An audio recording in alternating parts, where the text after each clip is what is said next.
పత్రికా విలేకరులందరికీ కూడా ముందుగా నమస్కారం. ఈ రోజున ఇక్కడ ఈ ప్రెస్ మీట్ ముఖ్య ఉద్దేశం ఏంటంటే, ఏదైతే ఫిబ్రవరి 11వ తారీఖున దళిత సింహగర్జన వేమగిరిలో హర్ష్ కుమార్ గారి నాయకత్వంలో చేపట్టబోతున్నామో, ఆ దళిత సింహగర్జన మహాసభకి ప్రతి ఒక్కరూ కూడా ఈ చుట్టుపక్కల గ్రామాల నుంచి రావాలి.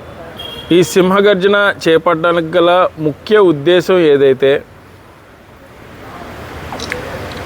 ఏదైతే ఈ ప్రభుత్వం 27 దళిత సంక్షేమ పథకాలు రద్దు చేసిందో, ఏదైతే ఈ ప్రభుత్వం నిరుద్యోగుల్ని ఇబ్బంది పెడుతుందో, యువతను ఇబ్బంది పెడుతుందో, ఈ ప్రభుత్వం పైన పూర్తిగా దళితులు వ్యతిరేకంగా ఉన్నారు అని చెప్పడమే ఈ సభ ఒక ముఖ్య ఉద్దేశం.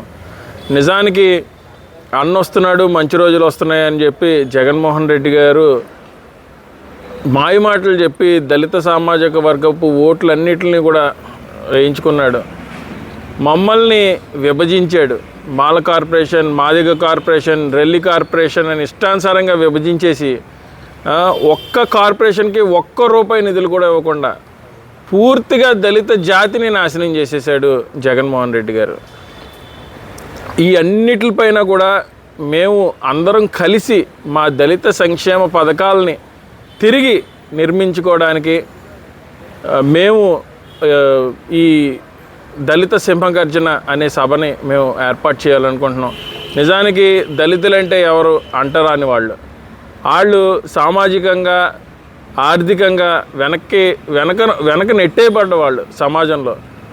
ఇలాంటి వెనక్కి నెట్టేయబడ్డటువంటి సమాజం ఏదైతే ఉందో, వాళ్ళు ముందుకు వచ్చి అభివృద్ధి చెందితేనే దేశం అభివృద్ధి చెందుతుంది అని చెప్పి ప్రభుత్వాలు సంక్షేమ పథకాలు ఏర్పాటు చేసి వెనకబడ్డ కులాలను ముందుకు తీసుకురావాలని దళితుల గురించి ఎన్నో సంక్షేమ కార్యక్రమాలు, రక్షణ కవచంగా చట్టాలు తీసుకుని వస్తే, మరి ప్రభుత్వం వీటన్నిటినీ కూడా నిర్వీర్యం చేసేసి పూర్తిగా వెనక్కి ఈ జాతిని తీసుకుని వెళ్ళిపోయింది. ఇప్పుడు వరకు దళితుల మీద జరిగినటువంటి ఎన్నో దాడులు, ఎన్నో కార్యక్రమాలు ఒకటైతే, ఈ 4.5 సంవత్సరాల్లో జరిగినటువంటి దాడులు, కార్యక్రమాలు 200% ఎక్కువ అయినాయి అని అనడంలో ఏ విధమైనటువంటి సందేహం లేదు. సో నేను చెప్పేది ఏంటంటే, ప్రతి ఒక్కరూ కూడా ఈ దళిత సింహగర్జన సభకి రావాలి, వచ్చి విజయవంతం చేయాలి. అండ్ మనం ఏదైతే కోల్పోయామో అది సాధించుకోవడానికి పెట్టినటువంటి సభ కాదు. నిజానికి ఈ సభ ఈరోజు అయిపోయిన వెంటనే రేపటి నుంచి దళిత సంక్షేమ పథకాలన్నీ అమల్లోకి వచ్చేస్తాయని అనుకోవడానికి లేదు. కాకపోతే ఈ రోజున సంక్షేమ పథకాలు రద్దు చేశారు, రేపు రిజర్వేషన్లు కూడా రద్దు చేస్తారని ఖచ్చితంగా ఇది ఒక సంకేతం. ప్రభుత్వాలు మనల్ని అనగదొక్కడానికి సంక్షేమంతో మొదలైంది, రేపొద్దున్న రిజర్వేషన్లు రద్దు చేస్తారు, రేపొద్దున్న మనకు రక్షణ కవచంగా ఎస్సీ అట్రాసిటీ చట్టాన్ని రద్దు చేస్తారు. ఇంక రేపొద్దున పేటల్లో మన మీద పూర్తిగా దాడులు కూడా మొదలైపోతాయి. ఇంటికి వచ్చి దళితుల మీద దాడి చేసే పరిస్థితి కూడా వస్తుంది. సో మేము చెప్పేది ఏంటంటే, మనం అందరం కూడా సింహాలై గర్జించి మన రక్షణ కవచాలని మనం కాపాడుకుంటేనే మనం మన భావితరాలకి ఒక బంగారు బాట చూపించిన వాళ్ళు అవుతాం, ఒక బంగారు భవిష్యత్తు చూపించిన వాళ్ళు అవుతాం. అదే కానీ మనం చెవులి పిల్లల్లాగా మనం కానీ ఇంట్లో కూర్చున్నామంటే మనల్ని వండుకుని తినేస్తారు. మనం సింహాలై గర్జింతేనే మనకి వాల్యూ ఉంటుంది. సో ఖచ్చితంగా మీరు అందరూ కూడా 11వ తారీఖున భారీ ఎత్తున, పెద్ద ఎత్తున కదలి రావాలి, తరలి రావాలని కోరుకుంటూ, మరి నాకు ఈ అవకాశం ఇచ్చినందుకు పెద్దలందరికీ కూడా నమస్కారం తెలుసుకుంటూ సరే. దళిత సింహగర్జనకి సుమారు ఎంతమంది రావచ్చు? 5 లక్షల నుంచి 10 లక్షల మంది రాబోతున్నారండి. ముఖ్యంగా వేమగిరి నుంచే, వేమగిరి, హుక్కుంపేట, బొమ్మూరు, అంతేనా, ధవళేశ్వరం గ్రామం నుంచి 5,000 నుంచి 7,000 మంది జన సమీకరణ ఇక్కడ ఉన్న గ్రామాల జనకి నూతన ప్రణాళిక చేయబోతున్నారు. నూతన ప్రణాళిక అంటేనండి, టు బి ఆనెస్ట్, ఇప్పుడు వరకు కూడా మాకు ఏ విధమైనటువంటి ఆర్గనైజేషన్ లేదు. ఇప్పుడు మాల మహానాడు ఉందనుకోండి, దానికి ఒక ఆర్గనైజేషన్ ఉంది. ఇప్పుడు ఎంఆర్పిఎస్ అనుకోండి, ఎంఆర్పిఎస్కి ఒక ఆర్గనైజేషన్ ఉంది, ఒక స్ట్రక్చరల్ సెటప్ ఉంది. హర్ష కుమార్ గారికి అయితే మటుకు ఇప్పుడు వచ్చి అసలు ఎటువంటి ఆర్గనైజేషన్ లేదు. ఎక్కడన్నా ఏదన్నా తప్పు జరుగుతుంటే వెళ్ళి అక్కడ ఖండించడం తప్ప ఇప్పుడు మొన్న అన్నవరపు కిషోర్ మాల మహానాడు రాష్ట్ర అధ్యక్షుడు ఆయన మా ఇంటికి వచ్చి హర్ష కుమార్ గారిని బలోపేతం చేశారు. ఎంఆర్పిఎస్ నేషనల్ ప్రెసిడెంట్ శ్రీ మందకృష్ణ మాదిక్ గారు ఆయన మా ఇంటికి వచ్చి మాకు లాస్ట్ ఇయర్ మద్దతు తెలిపారు. అలాగే ఏంటంటే ఈ దళిత క్యాస్ట్లో మాకంటూ ఒక దాన్ని ఏమంటారు ఒక ఆర్గనైజేషన్ లేదండి. ఎక్కడన్నా ఏదన్నా తప్పు జరుగుతుంది అని అనుకున్నప్పుడు మా అంతు మేము పోరాటం చేస్తాం, మా అంతు మేము అక్కడ ఉద్యమాన్ని బలపరుస్తాం. అట్ ది సేమ్ టైము పేద లేదంటే బలహీనుడికి మేము వెళ్ళి బలం చేకూరుస్తాం. దాని ద్వారా అక్కడ న్యాయం జరగాలని కోరుకునే మనుషులను తప్పించి ఒక ఆర్గనైజేషనల్ సెటప్ నిర్మించి నాయకత్వం మేమే ముందు ఉండాలి, మా కింద మిగిలిన వాళ్ళందరూ ఉండాలి అనే ప్రక్రియ మాకు ఎప్పుడూ లేదండి. సపోర్ట్ ఉన్నారండి. దళితులంటే మాదిగా అన్ని ఉపకులాలు కలిసినండి. ఇప్పుడు మాదిగలు వేరు, మాలలు వేరు. ఇప్పుడు సంక్షేమ పథకాలు మాలలకేనా? సంక్షేమ పథకాలు మాదిగలకేనా? సంక్షేమ పథకాలు వేరే అదర్ రెల్లుకి లేకపోతే ఉపకులాలకైనా ఇది దళితులకి సంబంధించినటువంటి 27 దళిత సంక్షేమ పథకాలని రద్దు చేశారు. ఇప్పుడు ఎస్సీ ఫైనాన్స్ కార్పొరేషన్ ఉందండి. ఎస్సీ ఫైనాన్స్ కార్పొరేషను ఎస్టాబ్లిష్ చేసింది 2004లో. 2004 నుంచి ఇప్పుడు వరకు కూడా ఒక మాలకే మనం కారు ఇవ్వాలి, లేకపోతే ఒక మాదికే కారు ఇవ్వాలి, లేకపోతే ఒక రెల్లికే కారు ఇవ్వాలి, లేకపోతే ఇంకోళ్ళకే కారు ఇవ్వాలి అనేది ఏం లేదు. దళితుడు అనుకున్న ప్రతి ఒక్కరికి కూడా సంక్షేమం ఇది. అంటే ఇప్పుడు హర్ష్ కుమార్ గారి ద్వారా మీరు కార్పొరేషన్ లేదంటున్నారు కదా, ఇప్పుడు ఈ సంక్షేమంలో ఇవన్నీ కూడా మీరు అమలుపరుస్తారా సార్? అమలుపరచడానికి తీసేసిన ప్రభుత్వాల పైన మా పోరాటం అండి. అమలుపరచడానికి మేము ఇంకా ప్రభుత్వంలో లేవు. అట్ ది సేమ్ టైం ఖచ్చితంగా కూడా ఈసారి అయితే మటుకు అన్ని పొలిటికల్ పార్టీలతో ఈ మీటింగ్ అయిన తర్వాత మనం ఒక ఎజెండా ఫిక్స్ చేసి, ఎందుకంటే ఇప్పుడు కలిసి వచ్చిన నాయకులందరినీ కూడా మనం కలుపుకుని వెళ్ళి ఒక ఎజెండా ఫిక్స్ చేసి మేనిఫెస్టోలో 27 దళిత సంక్షేమ పథకాలు ఎవరైతే ఏ పార్టీ అయితే తిరిగి అమలు చేస్తుందని ఖచ్చితమైనటువంటి ప్రామిస్ ఇస్తారో వాళ్ళకే ఈ రాష్ట్రంలో ఉన్న దళితులందరూ కూడా ఓటేస్తారు. To be honest last 2019 manifesto మనం చూసినట్టయితే ఈ దళిత సంక్షేమ పథకాల గురించి ఏ ఒక్క పొలిటికల్ పార్టీ కూడా వాళ్ళ మేనిఫెస్టోలో పెట్టలేదు. నేమిట్ Jagan, Chandrababu Naidu, Congress, BJP, anyone. But ఈరోజు ఈ నిమిషం ఇది 2024 ఈ ఫిబ్రవరి వచ్చే టైంకి మన కంటికి కనిపిస్తుంది ఏంటి, 27 దళిత సంక్షేమ పథకాలు ఖచ్చితంగా ఈ అన్ని ప్రభుత్వాలు రద్దు చేసినట్టు.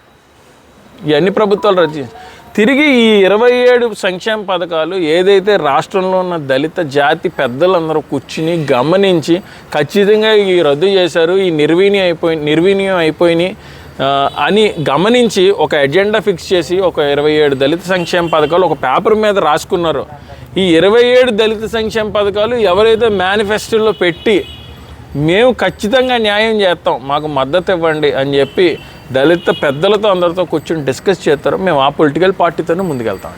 ఏ ప్రాంతాల నుంచి రాబోతున్నాయి దళిత సంఘాలు? రాష్ట్రం మొత్తం అంతా కూడా రాబోతున్నారు. రాయలసీమ నుంచి కడప విజయ్ కుమార్ ఆధ్వర్యంలో రాయలసీమ నుంచి వస్తున్నాయి. అలాగే మాజీ మంత్రి వారి అబ్బాయి విమల్ ఫాదర్ పేరేంటి, రాజ్ కుమార్, వాళ్ళ అబ్బాయి నెల్లూరు, ప్రకాశం జిల్లా ఆ టైప్ చూస్తున్నారు. అలాగే అన్నవరపు కిషోర్ గారు గుంటూరు, విజయవాడ, అరుణ్ గారు గుంటూరు, విజయవాడ ఈ సర్కిల్ అంతా చూస్తున్నారు. నేను రాజమండ్రి చూసుకుంటున్నాను. హర్ష్ కుమార్ గారు సొంత బెటాలియన్ టీం అంతా కూడా అమలాపురం సైట్ చూస్తున్నారు. నిన్న ఉత్తరాంధ్ర జిల్లాలు 3 జిల్లాలకి హర్ష్ కుమార్ గారు వెళ్ళి ప్రతి దగ్గర స్వాగతం పెరిగి ప్రెస్ మీట్లు పెట్టి మనం ఒక పోస్టర్ రిలీజ్ కార్యక్రమం చేయడం జరిగింది. అలా మొత్తం రాష్ట్రంలో ఉన్న 26 జిల్లాల నుంచి, నూతన 26 జిల్లాలు, పాత 13 జిల్లాలు, మొత్తం ఉమ్మడి జిల్లాల నుంచి కూడా ప్రతి దగ్గర నుంచి దెర్ ఈజ్ పార్టిసిపేషన్ అండి. 5 లక్షల నుంచి 10 లక్షల మంది కేంద్రం ఇంటెలిజెన్స్ ఆల్రెడీ ఖచ్చితంగా అమలాపురం పార్లమెంట్ నుంచే పోటీ చేస్తారు. అంటే మేము ఎప్పుడు ఏ ప్రెస్ మీట్ పెట్టినా, ఏ ఇంటర్వ్యూ పెట్టినా మీరు ఏ పార్టీ నుంచి పోటీ చేస్తారు, మీకు ఏ పార్టీ టికెట్ ఇస్తుంది అనేసి పొలిటికల్ లీడర్స్ లైఫ్లో ఎమ్మెల్యే, ఎంపీ అవ్వడమే ముఖ్యమైనటువంటి విషయం కాదండి. ఆ టైంకి టికెట్ ఇచ్చి పార్లమెంట్లో కూర్చుని ఆల్రెడీ లాస్ట్ 10 years మేము హర్ష్ కుమార్ గారు పార్లమెంట్లో ఉన్నప్పుడు ఎంతో పెద్ద పెద్ద చట్టాలు రూపొందించిన విషయంలో మా ఫాదర్ కూడా ఓటేశారు. ఆర్టీఐ చట్టం కానీ చిన్న చిన్న చట్టాలు కాదండి, ఎంతో పెద్ద పెద్ద చట్టాలు. ఆధార్ ఎస్టాబ్లిష్ చేసినప్పుడు కూడా మా ఫాదర్ అక్కడ ఉండి ఆధార్ కార్డుని ఓటేయడం జరిగింది. సో ఇలాగా యూపీఏ గవర్నమెంట్లో చాలా పెద్ద పెద్ద చట్టాలు నిర్మించిన విషయంలో మా హర్ష్ కుమార్ గారి పాత్ర ఉన్నది. సో మళ్ళీ తిరిగి పార్లమెంట్లోకి మనం వెళ్ళాలనుకుంటే అది పొలిటికల్ పార్టీలు ఏ టికెట్ ఇస్తే కంటెస్ట్ చేస్తాం, లేకపోతే మేము ఎప్పుడు కూడా అంటే ఒక నాయకుడికి ఆఖరి స్టేజ్ ఏంటంటే కులం.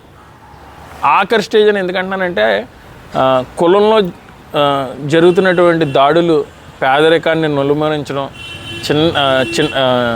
వెలి సంఘటనలు ఇవన్నీ చూసిన తర్వాత ఒక నాయకుడి మెదడులోకి కులం అనే పురుగు పూర్తిగా వెళ్ళిపోతుందండి.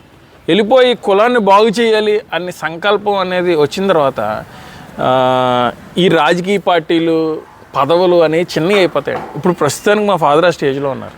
సో అత్యంత తక్కువగా సమాజంలో ట్రీట్ చేయబడుతున్నారు ఎస్సీస్, దళిత్స్. ఇప్పుడు ఈ క్యాస్ట్ని మనం ముందు తీసుకురావాలి అనే ఎజెండా ఫిక్స్ చేసుకున్నారు. సో దాని గురించి ఏంటంటే మాకు అంటే మా ఫాదర్కి ఈ పదవులు లేకపోతే ఇవన్నీ అలంకారప్రాయమే కానీ టు బి ఆనెస్ట్